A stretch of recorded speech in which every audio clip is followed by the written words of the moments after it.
This is MJ. I'm an author, I'm an artist, I'm an analyzer. Find all my work at mjmunoz.com. Henshin Inspection presents Half Boiled. I will be discussing the misses, hits, and questions from Fuuto PI Episode 9. Fuuto PI Episode 9 originally aired September 25th, 2022. The title is The Closed K / The Ultimate Two Halves of One. The writer is Riku Sanjo. The director is Yousuke Kabashima. Starting off with the misses. The framing of Kuya pre- and post-OP, opening song, was weird. His posture of menace or defiance before the OP makes no sense, especially when Granny is holding the memory. It was an oddly executed reveal.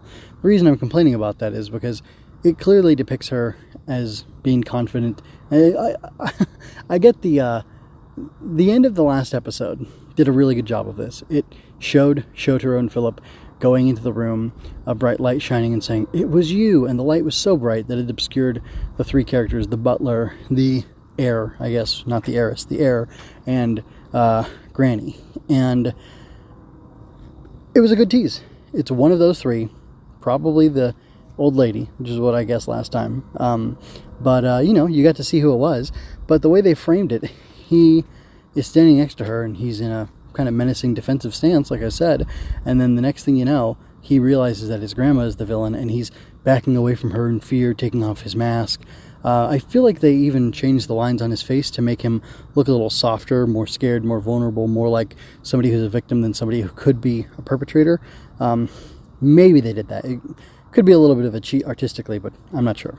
Moving on from that, the pacing of the Scream vs. Accel fight was weird. I think they either should have showed more of it or none of it.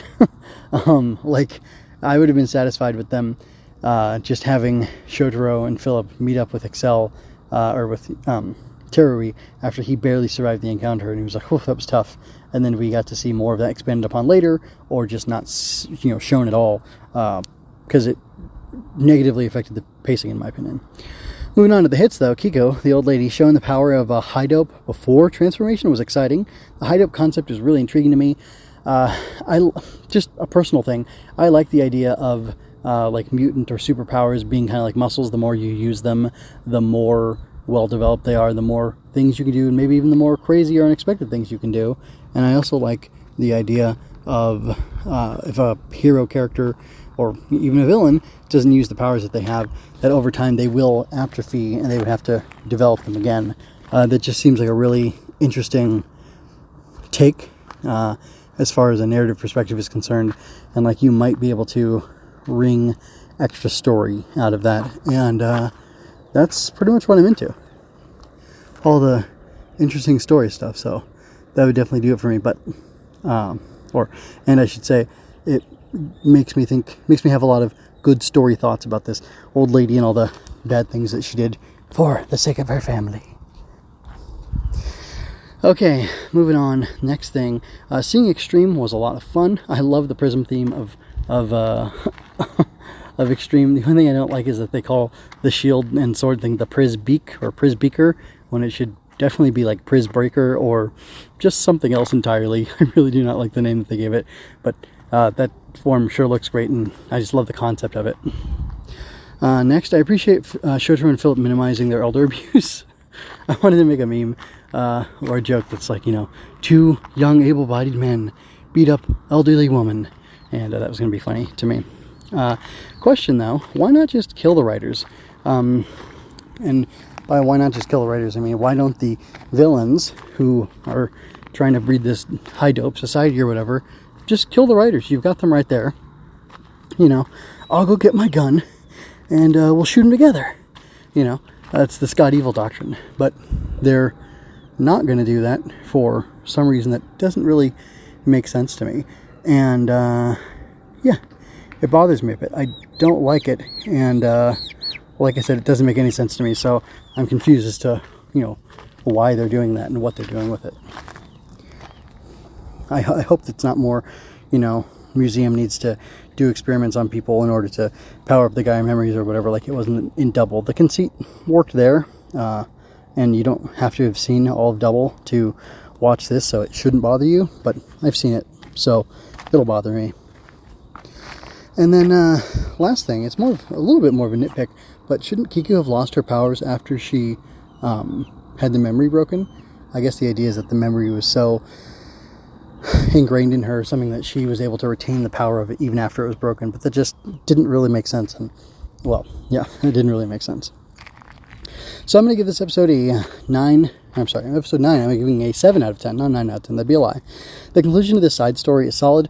The contrivance of the Gaia memories, bringing people who hold them together, is excusable because it got us Cyclone Joker Extreme.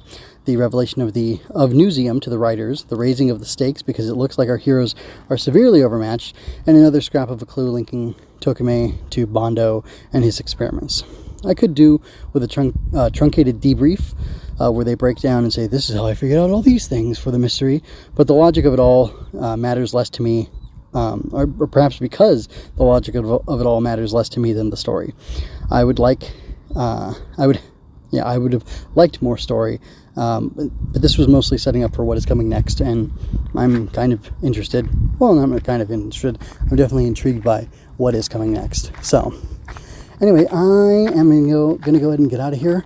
I did a text review of Fuuto PI episode 9 over at Superhero Time, which is superherotai.me, or ti.me. So you can check that out. I will provide a link in the show notes on the video version and everywhere else.